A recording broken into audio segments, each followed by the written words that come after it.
bagaimana kita menciptakan mental pengusaha, pola pikir, sikap. Dalam arti mereka-mereka yang berbisnis siap untuk menjadi pengusaha yang punya mental dan punya ukuran etika yang baik. Positifnya buat saya, jadi saya banyak link.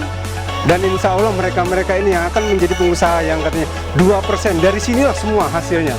Yang untuk bagi peserta, insya Allah saya tunggu apresiasinya untuk terus kita buat suatu kegiatan yang luar biasa.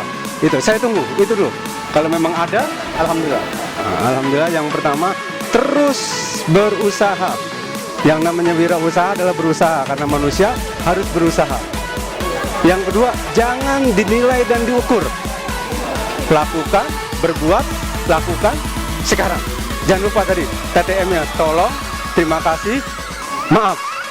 Yang ketiga, nah inilah pola keberkahan, kesinambungan, itu bisnis. Bisnis digarisbawahi. Bisnis adalah pengabdian. Itu. Terima kasih. Wah, alhamdulillah saya sangat berkesan sekali ketemu para pemuda ini, pemuda-pemuda akhir zaman yang akan meneruskan, yang akan menciptakan keluar biasaan ini di akhir zaman ini yang langka. Terima kasih.